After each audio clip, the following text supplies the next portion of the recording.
Good morning all of you. हे बघा, आतापर्यंत आपले 2 लेक्चर झालेले आहेत. पहिल्या लेक्चर मध्ये तुम्ही सर्क्युलर मोशन म्हणजे काय समजून घेतलं, त्याचे 2 टाइप्स. त्याच्यानंतर कायनेमॅटिकल इक्वेशन बघितलं आपण त्याच्यामध्ये.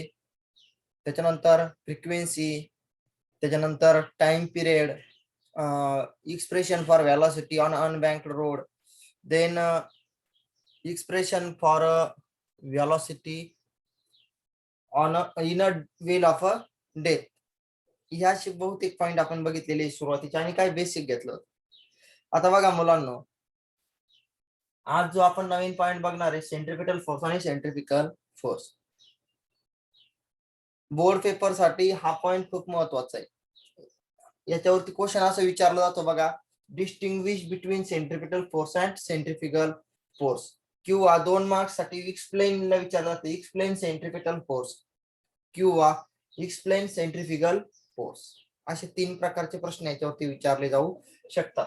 खूप सिंपल आहे बघा, सेंट्रिपेटल आणि सेंट्रिफ्युगल. पेटलचा अर्थ असतो आतमध्ये आणि फ्युगल म्हणजे बाहेर. ठीक आहे, बघा मी तुम्हाला डिस्टिंग्विश मध्ये पहिला पॉइंट सांगतो, लक्ष द्यायचंय. सपोज एक सर्कल आहे, सर्कल दिसतंय तुम्हाला, इथे एक ऑब्जेक्ट आहे, इथे काय एक ऑब्जेक्ट आहे. पुन्हा सेम टू सेम त्या साइडला सपोज हे एक सर्कल आहे आणि इथे एक ऑब्जेक्ट. ठीक आहे, लक्ष द्या. ही काय सर्कलचं सेंटर आपण कशाने डिनोट करतो, आता हे सेंटर सी ने डिनोट करतोय. लक्ष द्या. आता हा जो ऑब्जेक्ट आहे याला आपण ऑब्जेक्ट म्हणलं तरी चालेल. तर ऑब्जेक्ट म्हणजे एखादी वस्तू आहे, ती काय करते, सर्क्युलर मोशन परफॉर्म करते, म्हणजे सर्कल मध्ये फिरते. जर ही वस्तू सर्कल मध्ये फिरत असेल तर तिथं 2 फोर्सेस गरजेच्या असतात, एक तर सेंट्रिपेटल किंवा सेंट्रिफ्युगल.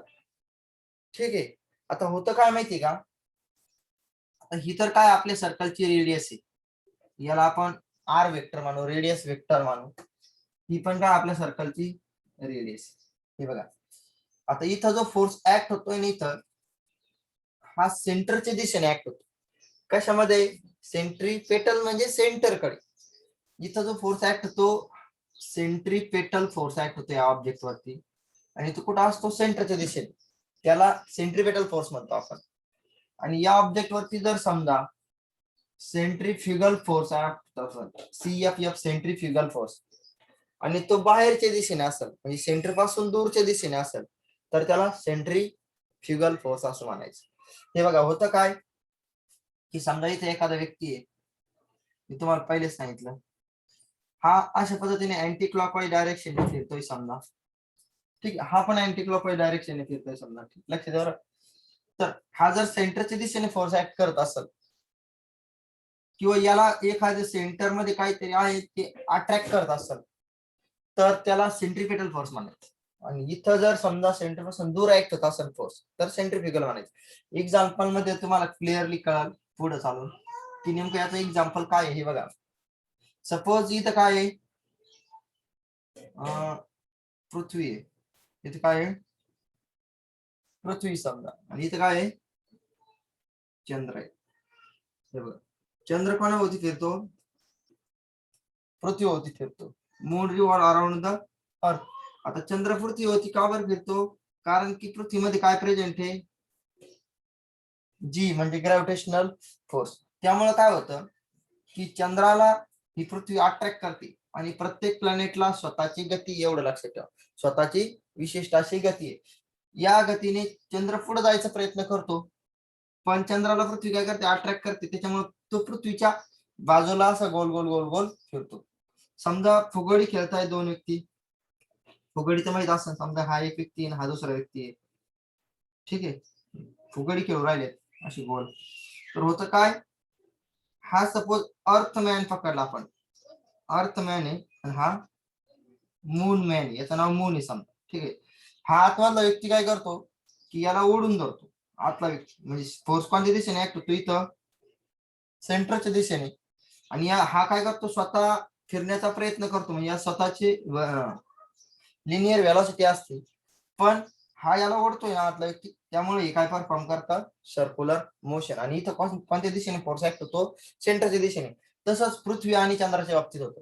पृथ्वी काय करते चंद्राला अट्रॅक्ट करते ओढून जाते, पण चंद्राला स्वतःची गती तो पुढे जायचा प्रयत्न करतो पण पुढे जात नाही. त्या फुगडी मॅन सारखं काय करते की पृथ्वी त्याला ओढून जाते, त्यामुळे ते काय परफॉर्म करतं सर्क्युलर मोशन कोणाच्या होती पृथ्वीच्या होती. तसंच सर्व प्लॅनेटचं होतं बघा. केप्लर नावाच्या सायंटिस्टने प्रूव्ह केलेलं आहे पुढं पण. हे सेंट्रिपेटल फोर्सचे उदाहरण सांगतो जेणेकरून तुम्हाला सेंट्रिपेटल फोर्स कसा ऍक्ट होतो हे तुम्हाला कळत.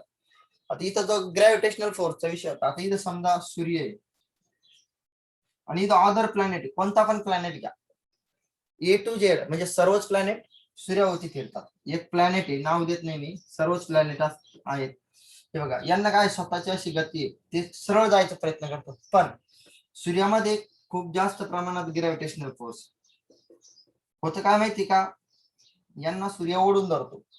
ठीक आहे, मग हा प्लॅनेट समजा इथं गेला, हा असं सरळ जायला पाहिजे पण हा जाऊ देणार नाही. ग्रॅव्हिटेशनल फोर्स काय करतो की तेवढ्या प्रमाणात ऍक्ट होतो जसं की ते फुगडी मॅनचं होतं तसं, आणि हा याला इकडे ओढून धरतो, हा इकडे जायचा प्रयत्न करतो. अशा पद्धतीने मुलांना होतं काय माहितीये का की सेंटरच्या दिशेने फोर्स ऍक्ट होतो आणि all planet revolve around the सन.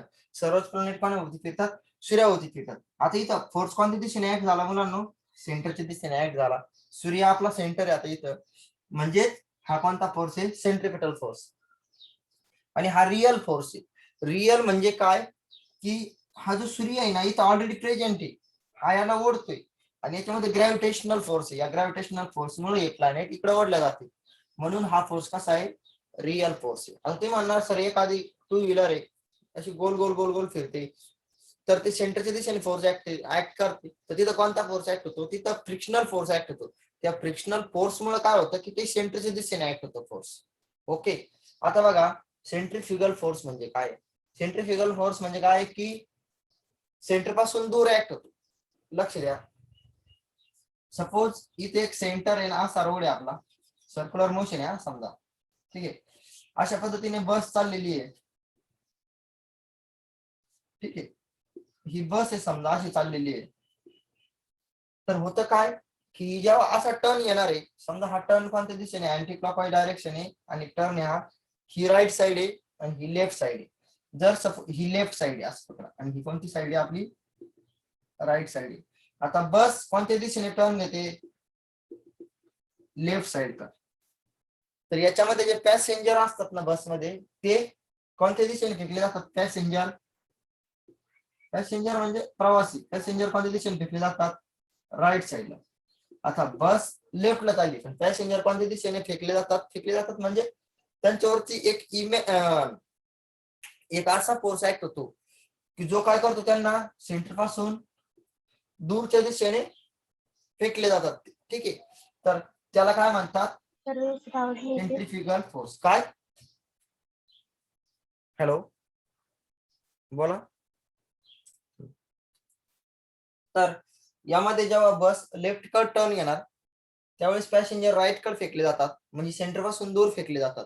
तर यावरून तुमच्या काय लक्षात आलं की बघा की इथं जो फोर्स ऍक्ट होतो ना हा सेंट्रिफ्युगल फोर्स आहे.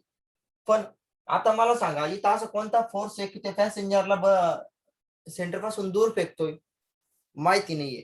म्हणून हा एक सिडो फोर्स आहे. काय आहे सिडो फोर्स, याला एक नाव दिलं जातं सिडो फोर्स. सिडो म्हणजे काय आहे की खोटा, खोटा म्हणण्यापेक्षा की तो फोर्स इथं ऑलरेडी आहे पण आपल्याला माहित नाही की असा कोणता फोर्स आहे की जो बाहेरच्या दिशेने फेकतो. जसं की इथं ग्रॅव्हिटेशनल फोर्स होता ज्यामुळे काय व्हायचं की हा ऑब्जेक्ट सेंटरच्या दिशेने अट्रॅक्ट केला जायचा, बरोबर आहे. पण इथे माहिती नाही, इथे इमॅजिन करावं लागतं किंवा अंदाजे म्हणावं लागेल की अरे इथं कोणता तरी फोर्स ऍक्ट होतो तो बाहेरच्या दिशेने त्या पॅसेंजरला फेकतोय, पण ते आपल्याला माहित नाही म्हणून आपण त्याला सरळ नाव काय दिलेलं आहे सेंट्रिफ्युगल फोर्स. म्हणून याला तुम्ही रिअल फोर्स म्हणू शकता, याला नॉट रिअल किंवा स्युडो फोर्स म्हणायचं. ओके, आता इथं बघा द डायरेक्शन ऑफ यामध्ये सेंट्रिपेटल मध्ये the direction of radius vector and centripetal force कशी अपोजिट आहे, कारण रेडियस वेक्टर या दिशेने चालले आणि सेंट्रिपेटल फोर्स या दिशेने, म्हणजे डायरेक्शन कशी झाली अपोजिट झाली. आणि या डायग्राम मध्ये बघितलं की सेंट्रिफ्युगल फोर्स आणि रेडियस वेक्टर यांची डायरेक्शन कशी आहे सेम डायरेक्शन आहे. म्हणजे काय झालं की सेम डायरेक्शन. ज्यावेळेस साइन कन्व्हेन्शन मध्ये काय होतं की ज्यावेळेस डायरेक्शन सेम असते ना त्यावेळेस पॉझिटिव्ह साइन घ्यायचे दोघांसाठी, आणि ज्यावेळेस डायरेक्शन अपोजिट असते ना त्यावेळेस वेक्टर फॉर्म मध्ये आपण काय करत असतो, निगेटिव्ह साइन घेत असतो. हे लाईफ टाइम लक्षात ठेवा. जेव्हा डायरेक्शन अपोजिट असेल ना त्यावेळेस निगेटिव्ह साइन घ्यायचं वेक्टर फॉर्म मध्ये इक्वेशन लिहिताना, आणि ज्यावेळेस डायरेक्शन सेम असेल त्यावेळेस पॉझिटिव्ह साइन घ्यायचं वेक्टर फॉर्म मध्ये लिहिताना. वेक्टर फॉर्म म्हणजे काय ते तुम्हाला समजा बघा 11th स्केलर वेक्टर चॅप्टर होतं त्यामध्ये आहे, आणि पुढे पण बघणार आहे आपण मॅथमॅटिक्स मध्ये एक वेक्टर नावाचा चॅप्टर आहे आपल्याला, छान येतो समजा तिथं आपण व्यवस्थित बघू. ठीक आहे, तर हे एक्झाम्पल लक्षात आलं. आता पॉईंट वाईज लिहून घेणे आपल्याला काय काय काय तुमच्या पूर्णपणे लक्षात आलं. काय लक्षात आलं की जर समजा एखादा ऑब्जेक्ट आहे युनिफॉर्म सर्क्युलर मोशन परफॉर्म करतोय आणि तो ऑब्जेक्ट सेंटरच्या दिशेने फोर्स ऍक्ट करतोय, कोणत्या दिशेने, सेंटरच्या, आणि that is called as the centripetal force. एखादा object uniform circular motion perform करतोय म्हणजे सर्कल मध्ये फिरतोय आणि तो फोर्स सेंटर पासून दूर ऍक्ट करतोय, force act away from the centre, then it is called as a centrifugal force. Then बघा इथं बघितलं की मी तुम्हाला सांगितलं it is a real force. Real force का बरं, बिकॉज ऑफ द इथं आपल्याला जो सोर्स आहे जो त्याला अट्रॅक्ट करतो ते माहिती आहे, आणि सेंटर पासून दूर याला जो अट्रॅक्ट करतो तो सोर्स आपल्याला माहिती नाही. So it is a pseudo force. It is a real force, it is a pseudo force.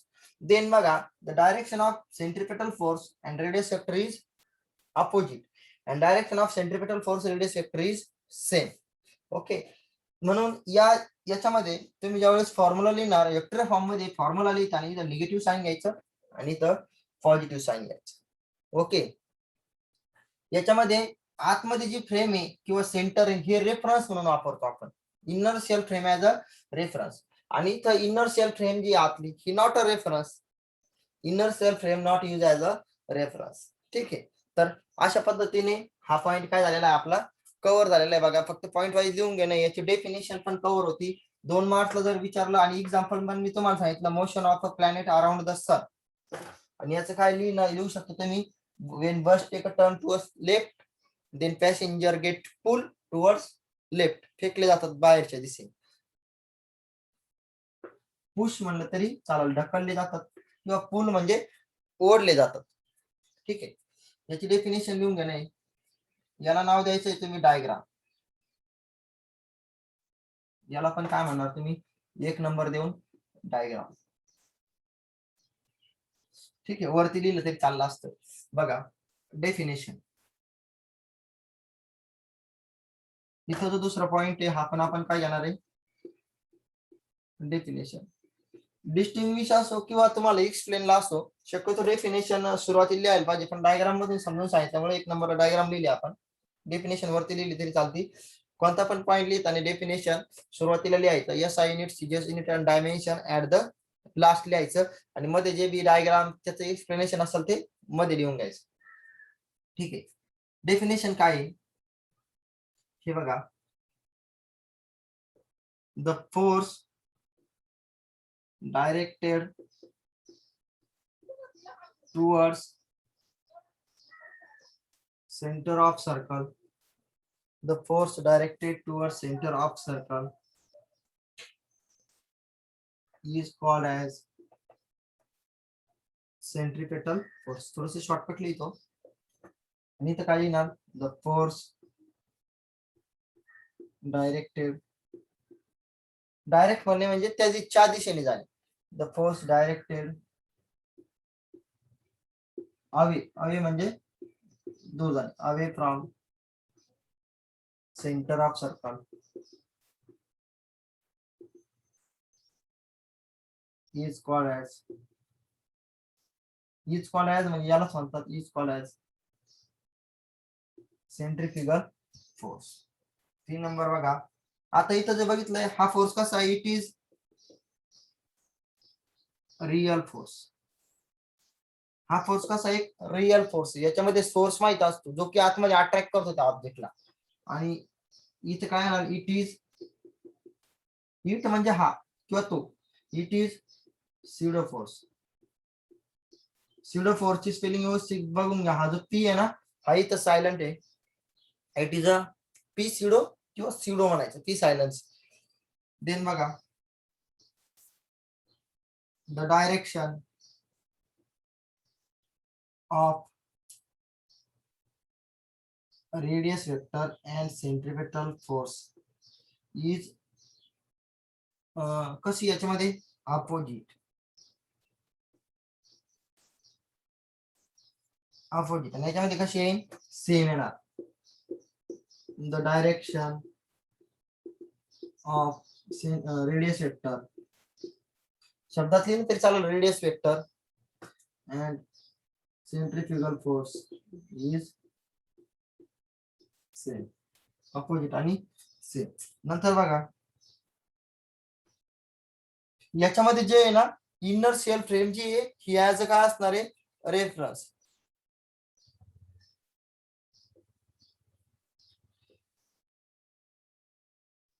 Inner shell frame of reference याच्यामध्ये नाहीये म्हणजे non inertial frame.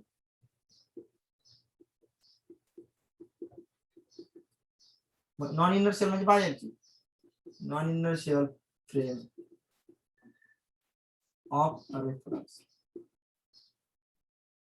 Then बघा हे बघा मुलांनो याच्यामध्ये ही जी डिस्टिंग्विश ही तुम्हाला 2 मार्क्सला विचारली जाईल. किती मार्क्ससाठी प्रत्येक डिस्टिंग्विश कोणती पण विचारली ना तुम्हाला फिजिक्स मध्ये 2 मार्क्ससाठी राहील. किती मार्क्ससाठी 2 मार्क्ससाठी. मग 2 मार्क्ससाठी तुम्ही किती पॉईंट लिहिणे एक 5 पॉईंट लिहायचे. 4 सफिशियंट आहे 1 पॉईंट हाफ मार्क्ससाठी 4 पॉईंट लिहिले तरी काफी आहे. पण किती पॉईंट लिहायचे तुम्हाला मिनिमम 5 1 पॉईंट एक्स्ट्रा लिहायचा. जसं की समजा सॉल्व एनी 4 असेल आणि तुम्हाला 6 क्वेश्चन दिलेले असतील तर 5 सॉल्व करायचे. 5 कशासाठी एक एक्स्ट्रा आपला जर एखादा क्वेश्चन चुकला इन केस तर किंवा एखाद्याला कमी मार्क्स भेटतायत 3 पैकी 2 भेटतायत तर आपला जो 5वा क्वेश्चन असेल ना एक्स्ट्रा मधला तो ऍडजस्ट कर म्हणजे आपले मार्क्स पर्सेंटेज वाढण्याचे फुल चान्सेस असतात. त्याच्यानंतर बघा इन वेक्टर फॉर्म आणि इथं पण काय लिहिणार इन वेक्टर फॉर्म याचे फॉर्म्युले सेम आहे.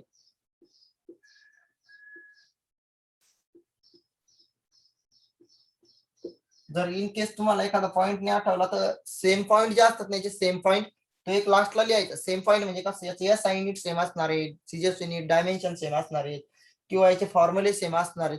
तो एक सेम पॉईंट तिथे लिहायचा. जर ऍडजस्ट नाही झाला एखादा पॉईंट लक्षात राहिला नाही तर असं करायचं असतं बघा डिस्टिंग्विश मध्ये. देन बघा इन वेक्टर फॉर्म हे कसं लिहिणार माहिती का सेंट्रिपेटल फोर्स आहे ना तर हा फोर्स एफ ने डिनोट करणार आपण. याचा फॉर्म्युला तर तुम्हाला माहिती एम स्क्वेअर आपण बट जेव्हा ऑपोजिट डायरेक्शन असेल ना त्यावेळेस मायनस साइन घ्यायचं. आणि r0 कॅप ही काही युनिट वेक्टर आहे याचा काहीही रोल नाही याच्यामध्ये हे फक्त युनिट वेक्टर आहे. फॉर्म्युल्यामध्ये जर सीईटी ला इन केस वेक्टर फॉर्म मध्ये लिहायची वेळ आली आपली सेंट्रिपेटल फोर्स तर असं लिहायचा. आणि निगेटिव्ह साइन जे याला निगेटिव्ह हे बघा फोर्स कधी निगेटिव्ह नसतो. फोर्स टाइम निगेटिव्ह नसतो फोर्स निगेटिव्ह नसतो एनर्जी निगेटिव्ह नसते हे निगेटिव्ह नसतात या गोष्टी. फक्त negative sign only indicate that the direction is opposite. Negative sign फक्त काय दर्शवणार आहे तुम्हाला की डायरेक्शन अपोजिट आहे. जसं की रेडियस वेक्टर आणि सेंट्रिपेटल फोर्सच्या अपोजिट होती. तर दुसरा एखादा पॉईंट असेल निगेटिव्ह दिलं तर तुम्ही समजून घ्यायचं कशाची तरी डायरेक्शन ही अपोजिट आहे. ओके समजलंय.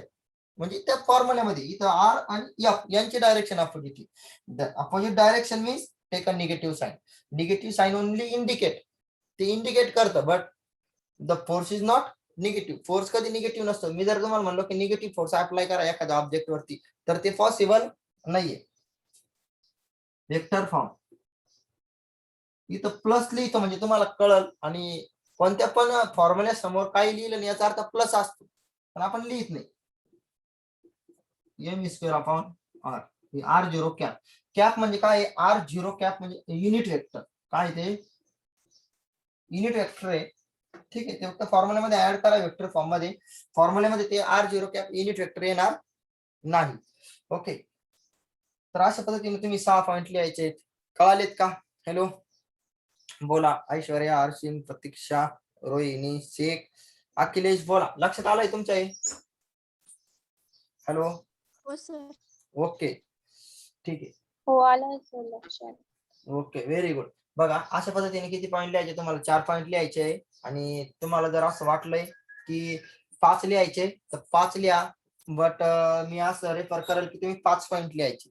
ओके, याच्यामध्ये सर्वात इम्पॉर्टंट जे असणारे पॉईंट आहे जे तुम्हाला लक्षात ठेवायचे इन केस याचा यूज सीईटी मध्ये येऊ शकतो, ते म्हणजे ही डायग्राम आहे, ही डेफिनेशन आहे, it is a pseudo force, हे एक आहे, ही डायरेक्शन ऑफ सेम आहे, हे पण आहे, आणि सर्वच point inertial frame as a reference, non inertial vector form, म्हणजे जे इम्पॉर्टंट पॉईंट असे भरपूर पॉईंट याच्यामध्ये सोर्स माहित असतो, याच्यामध्ये माहित नसतो, किंवा असे 2-4 पॉईंट अजून आहेत, 10-12 पॉईंट मी तुम्हाला लिहून देऊ शकतो, बट त्या सर्वांमधले हे सर्वात इम्पॉर्टंट पॉईंट आहे त्याच्यामध्ये जे असणार आहे. ठीक आहे, या डिस्टिंग्विश मध्ये तुम्ही इतके लक्षात ठेवा. बाकी स्टेट बोर्ड साठी 37 जर सीईटीचं लेक्चर असलं त्याच्यामध्ये 10-15 याच्यामध्ये 10-15 पॉईंट आपण लिहित जाऊ. याच्यावरती प्रश्न डिस्टिंग्विशचा आहे, तर अशा पद्धतीने लिहायचे, असे 2 ब्लॉक करायचे, ही व्यवस्थित जसं मी आता तुम्हाला दाखवलं तशा पद्धतीने. चला रब करतो, आणि टायटल द्यायला विसरायचं नाही. आता मी बघा वरती टायटल दिलेलं सेंट्रिपिटल अँड सेंट्रिफ्युगल फोर्स.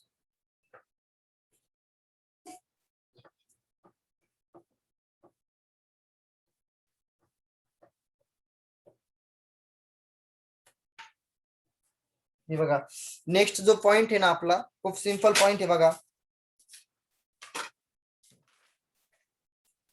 या वर्षीच्या जर समजा तुम्हाला इन केस कोरोना असाच कंटिन्यू राहिला, जो रिड्यूस सिलेबस आहे त्या सिलेबसचे पॉइंट कदाचित तुम्हाला पेपरला राहणार नाही, जसं की या वर्षीच्या पेपरला नाहीये.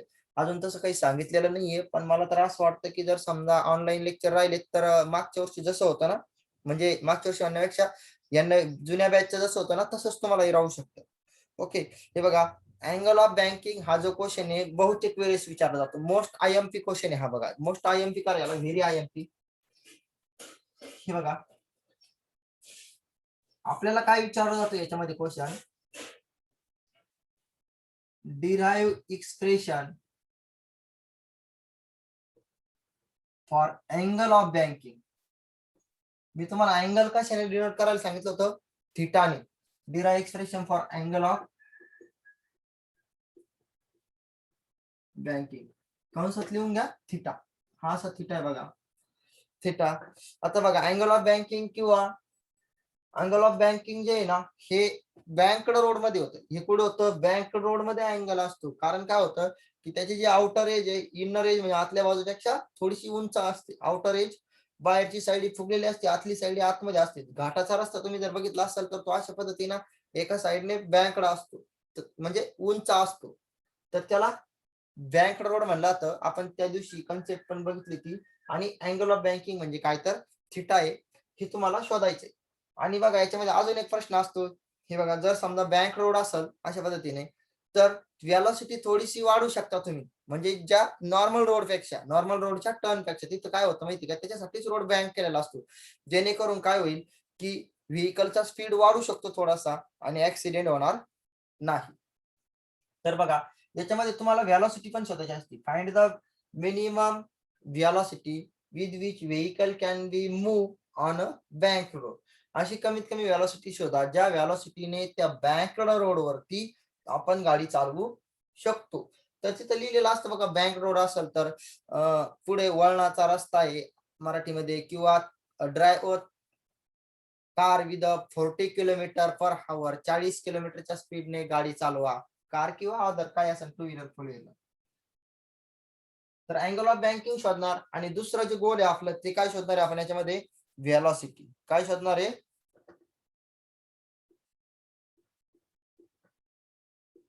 व्हेलॉसिटी. ही 2 गोल आपण आज कंप्लीट करणार आहे. हे बघा, खूप सिंपल आहे.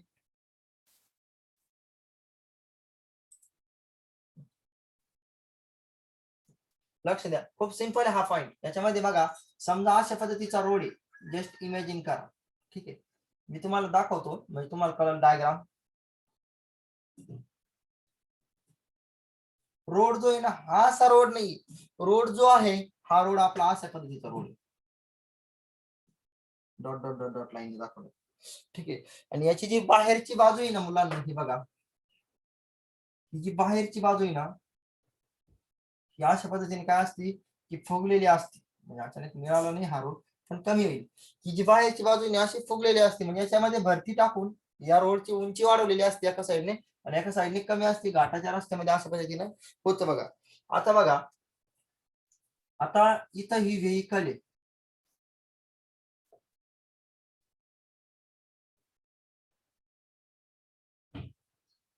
हे व्हेकलचे 2 टायर आहे. तुम्ही म्हणलं सर ती काय मोटरसायकल एक नाही, 4 व्हीलर दाखवलेली, त्या साईडने 2 चाक आहेत, त्या साईडने 2 चाक आहेत.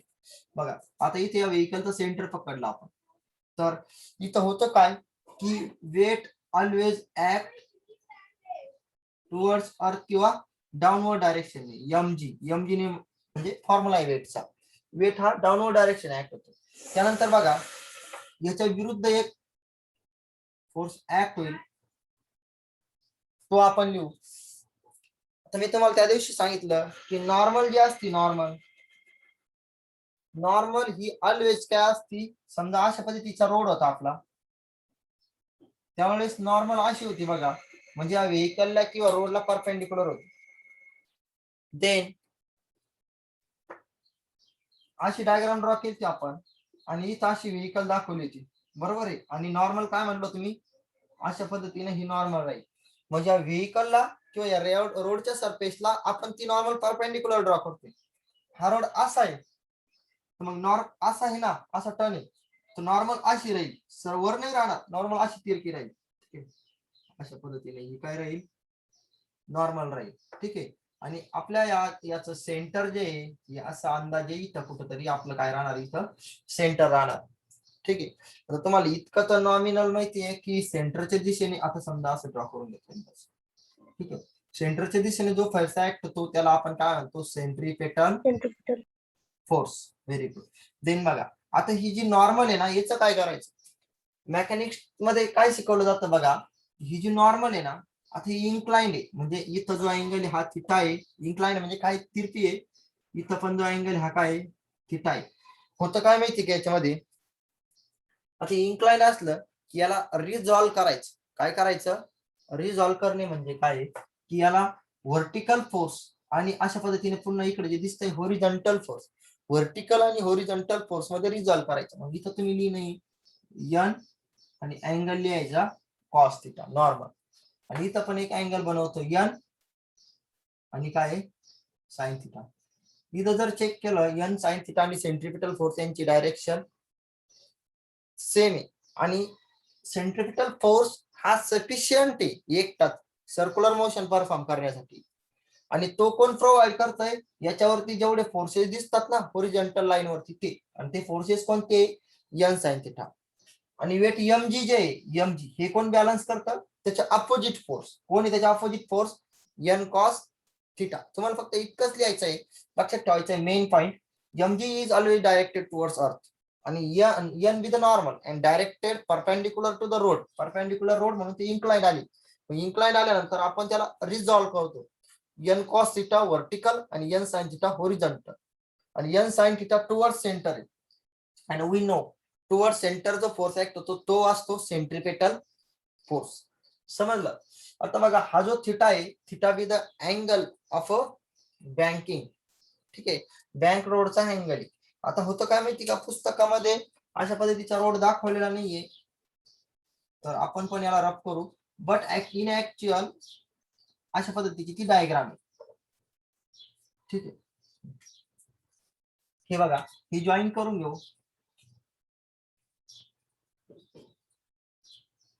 ही काय असणार, त्या रोडची हाईट वगैरे असणार आहे. ठीक आहे, लक्ष द्या, याला व्यवस्थित आपण लिहून घेऊ नंतर, काही गरज नाहीये. बघा हाईटची काय आवश्यकता नाही याच्यामध्ये सध्या. हे समजलंय ना नॉर्मल काय काय. आता बघा इथं जे वेगवेगळे फोर्सेस ऍक्ट होते, forces act on a vehicle, तर कोणकोणते फोर्सेस आहे आपण ते व्यवस्थित लिहून घेऊ. लक्ष द्या, द फोर्सेस, मी फक्त याच्यामध्ये तुम्हाला पूर्ण व्यवस्थित लिहून देतोय, बाकी राहत आहे कन्सिडर, तर ते कन्सिडर पण तुम्ही लिहू शकता. Consider a vehicle is moving on a banked road with a velocity v and angle theta having a radius r. अशा पद्धतीने तुम्ही भरपूर काही लिहू शकता. Consider a vertical section of a car किंवा व्हेकलचा व्हर्टिकल सेक्शन कन्सिडर करा. भरपूर असं लिहिण्यासारखं आहे कन्सिडर मध्ये. कन्सिडर मध्ये 4-5 लाईन लिहायच्या आणि बस करायचं, ते मी तुम्हाला नोट्स मध्ये लिहून देतो कसं लिहायचं. फक्त हा जो मेन आहे ना पॉइंटचा मेन जे आन्सर आहे ते मी तुम्हाला लिहून देतो. Forces act on car. Car किंवा व्हेकल, व्हेकलच म्हणा, कारण की कार थोडी राहणार आहे प्रत्येक वेळेस रोडवरती. Forces act on vehicle, different forces act. वेगवेगळे फोर्सेस कोणते ऍक्ट होते? वेट. वेट काय रे? mg. कसं ऍक्ट होतं? Vertically downward. व्हर्टिकल म्हणजे उभं आणि खालच्या दिशेने, डाऊनवर्ड म्हणजे खालच्या दिशेने.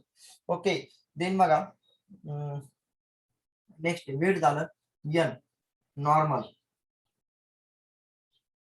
n with normal perpendicular to road. आता हे काय आहे? आपण नॉर्मल काय केली? मी तुम्हाला म्हटलं रिझॉल्व केली. काय केली? Resolve normal. नॉर्मल रिझॉल्व केल्यानंतर काय झालं की रिझॉल्व केलेला पहिला फोर्स कोणता? आपला n cos theta. n cos theta याला कंपोनंट म्हणायचा. काय म्हणायचं याला? Component. Vertical component of force. समजून घ्या बरं. त्याच्यानंतर n sin theta. n sin theta काय आहे? याचे जेड म्हणजे होरिझॉन्टल. शॉर्टकट लिहितो, होरिझॉन्टल कंपोनंट ऑफ फोर्स. हे बघा, फिजिक्स हे समजण्यासाठी खूप सोपं आहे, पण प्रॉपरली समजून घेतलं तर, किंवा प्रॉपरली समजून सांगितलं तर, नाहीतर ते कॉम्प्लिकेटेड होत चालतं. Resolve normal, n cos theta vertical component of force, n sin theta horizontal component of the force. आता मला सांगा कोण कोणाला बॅलन्स करेल? Weight balance by the n cos theta आणि centripetal force is equal to n sin theta. हे equal का बरं? कारण की अकेला सेंट्रिपेटल फोर्स सफिशियंट आहे सर्क्युलर मोशन परफॉर्म करण्यासाठी. मग हे बाकीचे फोर्सेस काय आहे ते त्याला प्रोव्हाइड करू राहील. ओके, समजा असं पकडलं की इथे एक व्यक्ती आहे आणि ही हातगाडी. समजा हा व्यक्ती अकेला ही हातगाडी लोटण्यासाठी सफिशियंट आहे पुढं, पण याच्या जागेवरती काय झालं की इथं दुसरा व्यक्ती आला, हा गाडीवरती हातगाडी लोटते समजा. तर होतं काय की हा दुसरा आला ना आता, म्हणजे ते दोघं कसे, हा पण लोटतोय तो पण लोटू शकतो, म्हणजे दोघांनी कसा फोर्स अप्लाय केलेला असणार याच्यावरती? इक्वल. म्हणून ते दोघं कसे असणार आहेत? इक्वल. जस्ट एक्झाम्पल लक्ष द्या. आता काय करायचंय की व्हर्टिकल कंपोनंट ऑफ फोर्सेस हे लिहायचे आणि हॉरिझॉन्टल लिहायचे. इथं लिहा तुम्ही द नेसेसरी. नेसेसरी म्हणजे गरजेचा. The necessary centripetal force provided by horizontal forces. Horizontal force कोणता आहे आपला? n sin theta. The necessary centripetal force provide by horizontal force. आणि हॉरिझॉन्टल फोर्स कोणता आहे आपला? n sin theta.